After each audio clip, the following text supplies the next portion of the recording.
ઓમ શ્રી ગણેશાય નમઃ. જય શ્રી કૃષ્ણ મિત્રો. જેવી કરણી એવી ભરણી આ વાર્તાનું નામ છે. જો તમે ક્યારે કોઈને રડાવ્યા છે તો તમારે પણ અવશ્ય જરૂર રડવું પડશે. જેવું કામ તમે ખોટું બીજા સાથે કર્યું છે તો એ ફરીને તમારી પાસે પણ જરૂર આવશે. એવું જ આ વાર્તામાં કહેવામાં આવ્યું છે મિત્રો. તો આ વાર્તા ખૂબ જ સરસ છે. ધ્યાનથી પૂરા મનથી સાંભળજો અને વિડીયો સારો લાગે તો મિત્રો લાઈક અને શેર જરૂર કરજો. આ ચેનલને સબસ્ક્રાઈબ પણ જરૂર કરજો. આ ચેનલમાં નવી ભગવાનની કથાઓ, વાર્તાઓ, શાસ્ત્રોની, પુરાણોની વાર્તાઓ, જીવન ઉપયોગી ઉદ્દેશ આ વિડીયોમાં આ ચેનલમાં તમને સાંભળવા મળશે. માટે આ ચેનલને સબસ્ક્રાઈબ કરવાનું ભૂલશો નહીં. ઓમ નમઃ શિવાય. ઓમ નમો ભગવતે વાસુદેવાય. જેવી કરણી એવી ભરણી. જો માતા પિતાને કે અન્ય કોઈને રડાવશો તો તમારે પણ રડવું જ પડશે. એક સમયની વાત છે. શિવજી અને માતા પાર્વતી એક સાથે કૈલાસ ઉપર બેઠા હતા. ત્યારે મા પાર્વતી કહે છે કે હે પ્રભુ, આજે મારું મન બહુ ઉદાસ છે. તમે મને કોઈ કથા સંભળાવો જેનાથી મારું મન શાંત થઈ જાય અને આ વાર્તાથી મનુષ્યને જ્ઞાન શીખ પણ મળે. એટલે ભગવાન શિવ બોલ્યા, હે દેવી, આજે હું તમને મનુષ્યના કલ્યાણ માટે એક બહુ મહત્વપૂર્ણ કથા સંભળાવું છું. એ કથાનો સાર છે કે જેવી કરણી એવી ભરણી. જેવું કરો એવું પામો. આજ નહીં તો કાલે જે વ્યક્તિની જેવી ભાવના હોય છે એના અનુસાર જ એને કર્મ મળે છે. એના કર્મ હોય છે. જેવી ભાવના એવા કર્મ, અને જેવા એના કર્મ હોય છે એવું જ એને ફળ મળે છે. ત્યારે માતા પાર્વતી કહે છે કે પ્રભુ, આ કથા સંભળાવવા માટે હું બહુ આતુર છું. આ કથા તો બહુ સુંદર હશે. તો ભગવાન ભોળાનાથ કહે છે કે દેવી પાર્વતી, આ કથા માનવીના કલ્યાણ માટે છે. જે પણ આ કથાને પૂરા ધ્યાનથી મનથી સાંભળે છે તે સમજી જાય છે કે જેવી કરણી હોય છે એવી એને ભરણી જરૂર, એનું ફળ જરૂર મળે છે. એને ભરણી કરવી જ પડે છે. આ કથા સાંભળવાથી મનુષ્યને એના કર્મનું ફળ કેવી રીતે મળે છે એ જરૂર સમજાઈ જશે. મિત્રો, તમને બધાને વિનંતી છે કે આ કથા પૂરી સાંભળજો, અધૂરી ન છોડશો અને આ ચેનલને સબસ્ક્રાઈબ પણ જરૂર કરી દેજો. કોમેન્ટ બોક્સમાં ભગવાનનું નામ પણ જરૂર લખજો. ઓમ શ્રી ગણેશાય નમઃ. ભગવાન ભોળાનાથ કથા કહેવાનું શરૂ કરે છે કે હે દેવી પાર્વતી, આ બહુ પ્રાચીન સમયની વાત છે. એક વખત બહુ પ્રખ્યાત નગર હતું. એ નગરમાં એક રાજા રહેતો હતો. એ રાજા વૃદ્ધ થવા લાગ્યો હતો. થોડો ગરડો થયો હતો. તે રાજાની જે રાણીઓ હતી તે તેની ઉપેક્ષા કરવા લાગી. વૃદ્ધ થયા, વાળ સફેદ થવા લાગ્યા, શરીર પર કરટલીઓ પડી, એટલે એમની રાણીઓ ઉપેક્ષા કરવા લાગી. તો રાજા રાણીઓની ઉપેક્ષાને સહન ન કરી શકતા અને તે ચિંતામાં રહેવા લાગ્યા.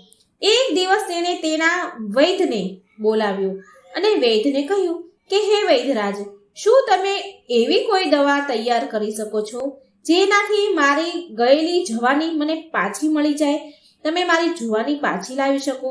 તો એ વૈદ્ય વિચાર કરે છે કે આ રાજા તો બહુ મૂર્ખ છે અને ફરીથી જવાન થવા માંગે છે.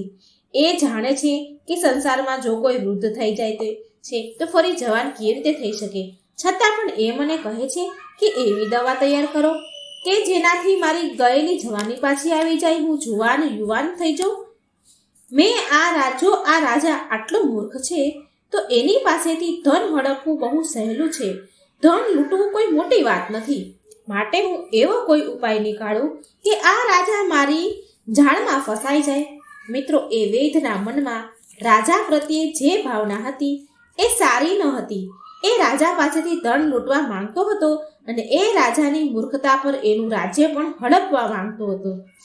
એ વૈદ્ય બોલ્યો કે હે રાજન, હું દવા તો તૈયાર કરી શકું છું અને એ દવાથી મને ખબર છે કે તમને પૂરી રીતે લાભ પણ થશે.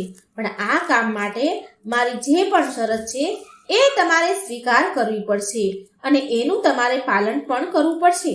રાજા બોલ્યા કે કઈ વાતો છે, એ કઈ શરતો છે? એટલે વૈદ્ય કહે છે કે આના માટે તમારે લગભગ 1 વર્ષ માટે કેદખાનામાં રહેવું પડશે. તો રાજા બોલ્યા કે એ શું કરવાને? તો વૈદ્ય કહે છે કે એ દવા ત્યારે એનો અસર બતાવશે કે ત્યાં અસર કરે છે જ્યાં સૂર્યના કિરણ ન પહોંચી શકતા હોય. માત્ર કેદખાનું જ એવી જગ્યા છે જ્યાં સૂર્યના કિરણ નથી પહોંચી શકતા, અને એ દવા ત્યારે જ એનો પ્રભાવ આપી શકશે, એનું અસર થશે દવાનો. વૈદ કહે છે, જો તમારે જવાન થવું છે અને ગડબડથી છુટકારો મેળવવા માંગો છો તો આ ત્યાગ તો તમારે કરવો જ પડશે. વૈદની વાત સાંભળીને રાજા બોલ્યા, ઠીક છે વૈદરાજ, સારું, હું મારા માટે એક તહેખાનું બનાવવાનો આદેશ આપું છું. જ્યાં સુધી તે કેદખાનું મારું તૈયાર થાય ત્યાં સુધી તમે મારા માટે દવા તૈયાર કરશો. રાજાની વાત સાંભળીને વૈદ બોલ્યા કે તમે કેદખાનું તો તૈયાર કરાવશો, પણ મારી એક બીજી પણ શરત છે, એ પણ તમારે માનવી પડશે. એ કેદખાનામાં તમારે એકલાને જ રહેવું પડશે, અને તમારા સેવક જે પણ તમારા સુધી ભોજન પહોંચાડશે એ માત્ર કેદખાનાના દરવાજે જ મૂકીને પાછા આવતા રહેશે. જો તમને આ બધી વાત મંજૂર હોય તો જ હું દવા તૈયાર કરું. રાજાએ વૈદની વાત સાંભળીને પૂરી રીતે તૈયાર થઈ ગયા, અને મનમાં ને મનમાં રાજા તો બહુ ખુશ થઈ રહ્યા હતા કે મારી જે ગયેલી જવાની છે એ પાછી આવી જશે, હું જુવાન થઈ જઈશ. અને વૈદ મનમાં વિચાર કરી રહ્યો હતો કે આ રાજો એટલો બધો મૂર્ખ છે કે હું એની પાસેથી પુષ્કળ ધન હડપી લઈશ અને પછી એના રાજ્ય પર મારું શાસન જમાવી લઈશ. કેમ કે રાજા મારા કહેવા પ્રમાણે કેદખાનામાં જતો રહેશે તો રાજ્યનું જે પણ કાર્ય છે એ મારા હિસાબથી ચાલશે. આમ વિચારીને રાજાને કેદખાનામાં પહોંચાડી દીધા અને એનો ઉપચાર કરાવવાનો ઢોંગ કરવા લાગ્યો. એને રાજાને કહ્યું કે હે રાજન, હવે થોડા જ દિવસ પછી તમારી વૃદ્ધ અવસ્થા દૂર થઈ જશે અને તમારા સ્વાસ્થ્ય પર બહુ મોટો પ્રભાવ પડશે. જે તમારા ચહેરા પર કરસલીઓ છે, ચામડી લબડી ગઈ છે, એ બધું જ સારું થઈ જશે.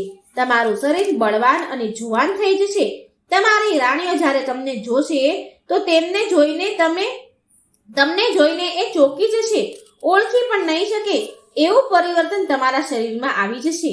ભગવાન શિવ કહે છે કે હે પાર્વતી દેવી, એ વૈદ એવી રીતે ચાલ્યો કે માનો કે એ સ્વયં ભગવાન હોય.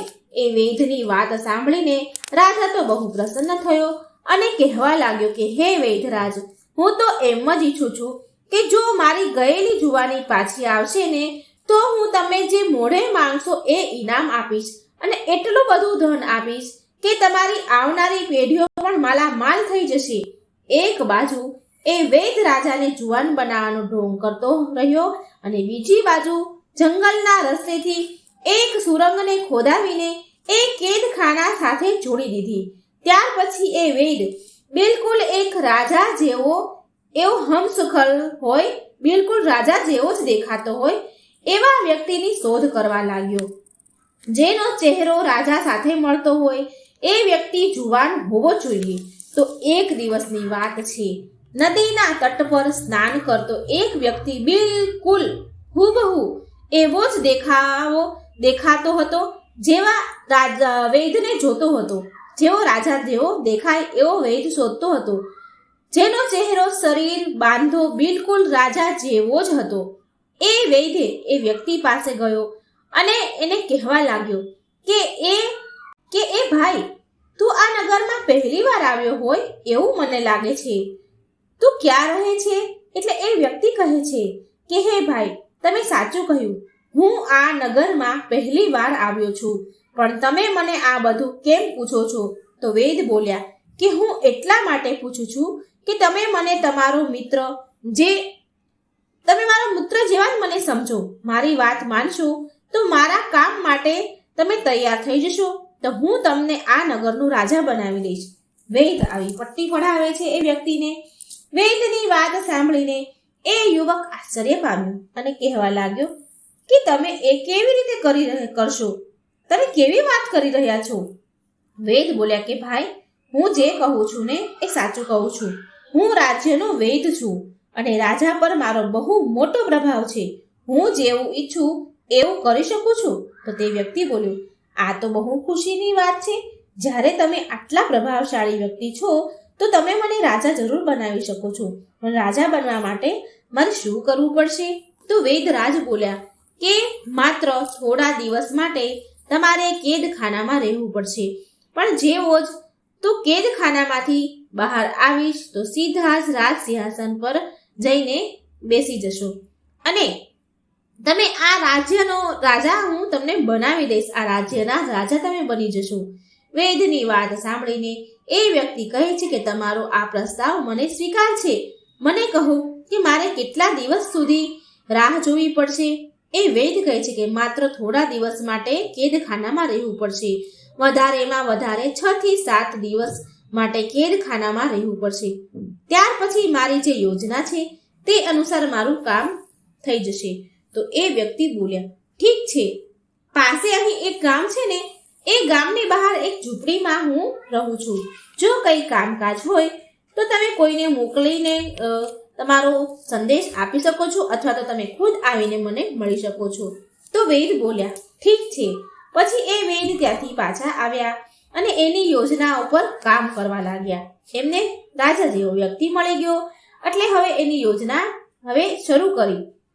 એક રાતની વાત છે કે જે વૃદ્ધ રાજા હતા તેના ખાવામાં ઝેર ભેળવી દીધું, અને ઝેર ખાવાના કારણે, એ ભોજન ખાવાના કારણે એ રાજાનું મૃત્યુ થઈ ગયું. પછી એ વૈદ રાજાની લાશ લઈને કંધા ઉપર એટલે કે ખંભા ઉપર ઉપાડીને સુરંગના રસ્તેથી બહાર નીકળી ગયો, અને જંગલમાં જઈને એક મોટો કૂવો હતો, એમાં એ વૃદ્ધ રાજાની લાશ ફેંકી દીધી. અને પછી એ જ સુરંગના રસ્તે પેલા વ્યક્તિને, જે રાજા જેવો દેખાતો હતો, તેને લઈ આવ્યો કેદખાનામાં. અને વૈદ કહે છે કે અહીં તમે થોડા સમય માટે રહો, અહીં તમને થોડા સમય માટે તકલીફ ઉઠાવવી પડશે. જેવી તમારી દાઢી મૂછો મોટી થઈ જશે અને તમે રાજા જેવા દેખાવા લાગશો, ત્યારે હું તમને આ કેદખાનામાંથી બહાર નીકાળીને સીધા રાજભવનમાં પહોંચાડી દઈશ. અને તમે એવી રીતે વર્તન કરજો અને રહેજો કે જેમ કે વૃદ્ધ અવસ્થાથી છુટકારો મેળવ્યો હોય અને નવી જવાની મળી હોય. એ વ્યક્તિ બોલ્યો કે જો મને કોઈએ ઓળખી લીધો તો શું થશે? પછી ભગવાન શિવ માતા પાર્વતીને કહે છે કે દેવી, એ વૈદ બહુ ચાલાક હતો. એ વૈદ બોલ્યો કે તમે એની ચિંતા ન કરો, એ બધું જ મારા ઉપર છોડી દો. જે પણ થશે એ હું બધું જ સંભાળી લઈશ. તમારે માત્ર એટલું જ કરવાનું છે કે જે હું તમને જેવું પણ કરવાનું કહું તે અનુસાર તમારે બધું કરવાનું છે, તે રીતે ચાલવાનું છે. તો એ વ્યક્તિ કહે છે કે સારું, જેવું તમે કહો છો એવું જ હું કરીશ. ત્યાર પછી એ વૈદ ત્યાંથી નીકળીને રાજ દરબારમાં પહોંચ્યા. અને જે પણ ત્યાં હતા મંત્રી, સભામાં આવેલા સભાના સદસ્યો હતા, ત્યાં પહોંચ્યા અને કહે છે કે તમારા બધા માટે હું બહુ મોટી ખુશ ખબર લાવ્યો છું. મારી દવાએ મહારાજ પર એવો અસર કર્યો છે કે મહારાજ ફરી જવાન થઈ ગયા છે. કાલે એ મહેલમાં આવશે અને તમે લોકો એના સ્વાગત માટે તૈયાર રહેજો. આ વૈદે થોડા સમય પછી જ્યારે એ રાજા જેવા વ્યક્તિને મૂછ, દાઢી, એનો બાંધો સરખો થઈ ગયો, ત્યારે આ ખબર એને જાહેર દરબારમાં જઈને આપી કે કાલે હું રાજાને લઈને આવીશ, તમે એના માટે સ્વાગત માટે તૈયાર રહેજો. પછી ત્યાંના મંત્રીઓ કહેવા લાગ્યા કે અમે અમારા રાજાના નવા રૂપનું ધામધૂમથી સ્વાગત કરીશું. પછી વૈદરાજ સીધા રાણીના દરબારમાં, એના કક્ષમાં પહોંચ્યા અને એમને વાત કહી. તેમની બંને રાણીઓને કહ્યું કે તમારા રાજા જુવાન થઈ ગયા છે. આ વાત સાંભળીને તેની બંને રાણીઓ પ્રસન્ન થઈ ગઈ અને રાણીઓ વૈદને બહુ બધું ધન આપે છે. યોજના અનુસાર બધું બરાબર ચાલી રહ્યું છે. એ વૈદ કેદખાનામાંથી એ વ્યક્તિને લાવીને સિંહાસન પર બેસાડી દે છે. પછી એ રાજાને બધી જ રાણીઓ અને મંત્રીઓને જોઈને બધા જ હેરાન થઈ ગયા. વૃદ્ધમાંથી રાજા જુવાન થયો એટલે કોણ હેરાન ન થાય? બધા જ મંત્રીઓ, રાજામાં બધા સદસ્યો, રાણીઓ બધા જ હેરાન થઈ ગયા, કારણ કે એ રાજા એકદમ યુવાન પુરુષ દેખાવા લાગ્યા હતા. અને રાજાની બંને રાણી અને મંત્રીઓ એ વાતથી સહેમત પણ થઈ ગયા હતા કે એ જ રાજા છે. આટલું જ નહીં, પણ એ વૈદ તો રાજા બનેલા યુવકને એ પણ કહે છે કે રાજન, તમારું જે જૂનું નામ હતું એ તમે બદલી નાખો, કેમ કે હવે તો તમારું શરીર પણ નવું થઈ ગયું છે, માટે નામ પણ નવું જ હોવું જોઈએ. તો એ પ્રમાણે તમે નામ બદલી નાખો. એટલે એ રાજા બનેલ વ્યક્તિ બોલે છે કે વૈદરાજ, તમારાથી સારું નામ બીજું કોણ રાખી શકે મારું? જો તમે મને વૃદ્ધમાંથી જવાન બનાવી દીધો છે તો તમે જ મારું નામ વિચારી લો, મારું નામ રાખી દો. પછી એ વૈદ્ય જે પણ રામ રાજાનું રાખ્યું એ બધાને જ પસંદ આવ્યું અને બધાએ એની પ્રશંસા કરી વૈદ્યની. અને હવે નવા નામથી એ રાજા પ્રખ્યાત થયો. એ નામથી મહેલમાં રાજાનો જય જયકાર થવા લાગ્યો. થોડા દિવસ તો રાજા અને એ વૈદ્ય હતા એ એકબીજાના ઈશારા પર કામ કરતા રહ્યા. પરિસ્થિતિ એના અનુકૂળ થઈ ગઈ. જ્યારે બધું જ સામાન્ય થઈ ગયું તો એ નવા રાજાએ વૈદ્યની ઉપેક્ષા કરવાનું શરૂ કરી દીધું. આ જોઈને વૈદ્યને બહુ દુઃખ થયું. એક દિવસ વૈદ્ય નવા રાજાને કહે છે કે હે રાજન, તમે રાજા બનતા સિંહાસન મેળવતા જ મારી ઉપેક્ષા કરવાનું તમે શરૂ કરી દીધું.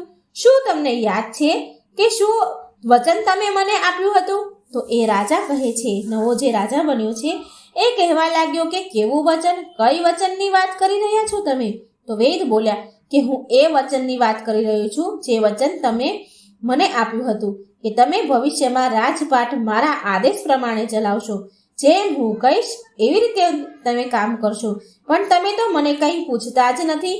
રાજકાર્યમાં તો તમે મંત્રીઓની સલાહ સૂચન કરીને ચલાવો છો. પછી એ નવા રાજા કહે છે કે તમે વૈદ્ય રાજ છો, મંત્રી નથી, માટે તમારી સલાહ લેવી એ મારા માટે જરૂરી નથી. આ વાત સાંભળીને વૈદ્ય તો ક્રોધે ભરાયો અને ચેતવણી આપતા કહેવા લાગ્યો કે હે રાજન, તમે એ ભૂલી ગયા કે આ રાજ સિંહાસન પર મેં તમને પ્રાણ પ્રતિષ્ઠિત કર્યા છે. આ સિંહાસન પર મેં તમને બેસાડ્યા છે. મારી મહેનતના કારણે તમે આજે આ રાજ્યના રાજા બન્યા છો. વૈદ્ય તો બહુ બોલે. પછી સિંહાસન પર બેઠેલ એ નવા રાજાએ કહ્યું કે તમે ખોટું બોલી રહ્યા છો. તમે ખોટું બોલો છો કે તમે મને વૈદ્ય થઈને રાજ સિંહાસન બેસાડવા વાળા કોણ છો? આ રાજ સિંહાસન મેં મારા પૂર્વજન્મના કર્મોથી મેળવ્યું છે. મેં સારા કર્મ કર્યા, તપસ્યા કરી, ત્યાગ કર્યો અને એનું પ્રમાણ છે કે આજે હું રાજા બન્યો છું. આ સિંહાસન મારા પૂર્વજન્મના તપના કારણે મારા ત્યાગના ફળ સ્વરૂપે મળ્યું છે. વૈદ્યરાજ, તમે કેવી વાત કરી?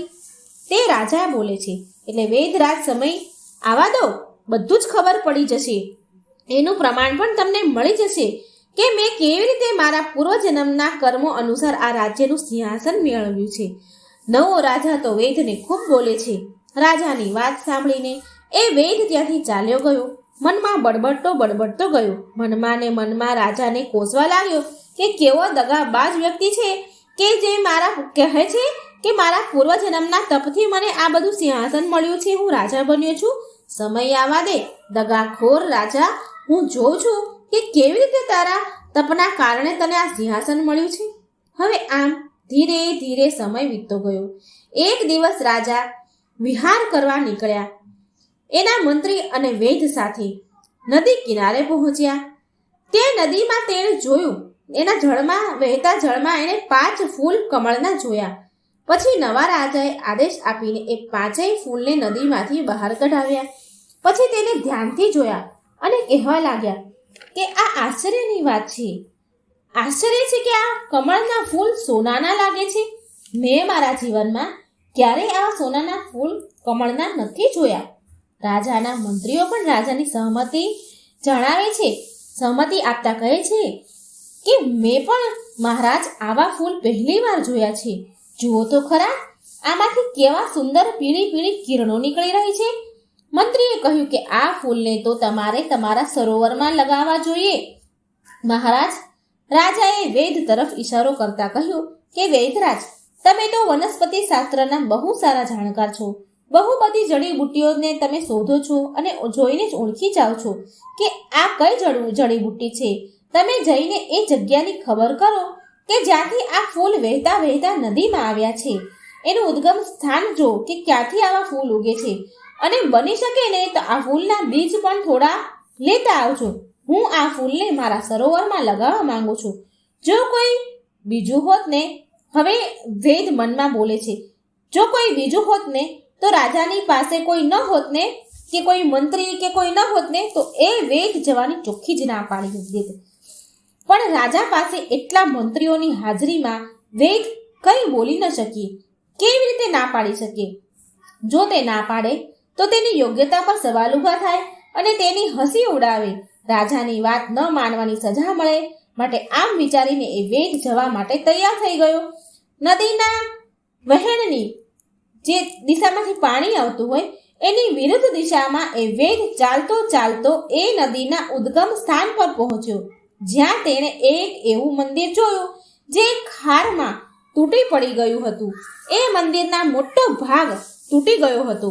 માત્ર એક જગ્યા નાના રૂમ જેવી હતી તે સારી બચી હતી, જેમાં ભગવાન શિવની મૂર્તિ હતી. ભગવાન શિવની મૂર્તિને જોઈને વેદ પગે લાગ્યો અને પછી ત્યાંથી બહાર નીકળીને મંદિરના પ્રાંગણમાં પહોંચ્યો અને આમ તેમ જોવા લાગ્યો. ત્યારે તેની નજર એક વડના ઝાડ ઉપર પડી. એ વડનું ઝાડ બહુ વિશાળ હતું, નદીના કિનારે ઉગેલું હતું. અમુક વડની શાખાઓ તો નદીના જળમાં ફેલાયેલી હતી. ત્યારે એની નજર ઝાડની એક મોટી જાડી ડાળી ઉપર ગઈ. ત્યાં માણસનું એક હાડપિંજર લટકતું હતું. માથું નીચે તરફ અને પગ ઉપરની તરફ એવી રીતે હતું. પછી એ વેદ એ હાડપિંજર પાસે ગયો અને વિચારવા લાગ્યો કે આ કોનું હાડપિંજર હશે? આ ઊંધું કેમ લટક્યું છે? શું આના ઊંધા લટકવા પાછળ કઈ રહસ્ય હશે? કેમ અહીંયા આવી રીતે લટકેલું છે? શું આમાં કોઈ રહસ્ય છુપાયું છે? વેદ રાજા તો આમ વિચાર કરે છે. તેટલામાં વાતાવરણ અચાનક બદલાઈ ગયું અને આકાશમાં કાળા કાળા વાદળો છવાઈ ગયા. હવા તેજ થવા લાગી અને જોરમાં વરસાદ શરૂ થયો. વરસાદથી બચવા માટે વેદ તે વડના ઝાડ નીચે ચાલ્યા ગયો અને પાછા તે હાડપિંજરને જોવા લાગ્યો. અને વરસાદનું પાણી તે હાડપિંજર પર પડતું હતું અને એ હાડપિંજરમાંથી પાણી જમીન પર પડતું હતું અને જમીન પર એ પાણી પડતાની સાથે જ એ કમળનું ફૂલ બની જતું હતું, સોનાનું. આ જોઈને તે વેદ બહુ આશ્ચર્ય પામ્યો, ચોંકી ગયો. જ્યારે વરસાદ બંધ થયો તો વેદ તે હાડપિંજરને અડવાની કોશિશ કરે છે તો અચાનક તે હાડપિંજર ઝાડની ડાળીથી અલગ થઈને નદીમાં પડી જાય છે, જળમાં વહી જાય છે, ડૂબી જાય છે. આ બધું જોઈ વેદ પાછો મહેલમાં નવા રાજા પાસે આવ્યો અને જે પણ ઘટના બની તેની સાથે જે પણ ઘટના એ બધી જ આ નવા રાજાને જણાવી દીધી. આ સાંભળીને રાજાના ચહેરા પર હસી આવી ગઈ. તે હસવા લાગ્યા અને તેણે વેદને કહ્યું કે હે વેદરાજ, તમે એ નરનું હાડપિંજર હતું, માણસનું જે તમે નર હાડપિંજર જોયું, તે જે તમે જોઈને આવી રહ્યા છો, એ પૂર્વજન્મમાં મારું જ શરીર હતું. મેં મારા પૂર્વજન્મમાં એ વડના ઝાડ પર ઊંધો લટકીને વર્ષો સુધી ભગવાન ભોળાનાથની તપસ્યા કરી હતી. હું એક યોગી હતો. તપસ્યા કરતા કરતા જ મારું મૃત્યુ થઈ ગયું હતું. વર્ષો સુધી ઊંધા લટકવાના કારણે મારું શરીર સુકાઈ ગયું હતું અને મારું શરીર હાડપિંજર બની ગયું અને હવે એ હાડપિંજર પણ નથી રહ્યું, પાણીમાં વહી ગયું. સારું થયું કે મારા પૂર્વજન્મના શરીરને પણ મુક્તિ મળી ગઈ.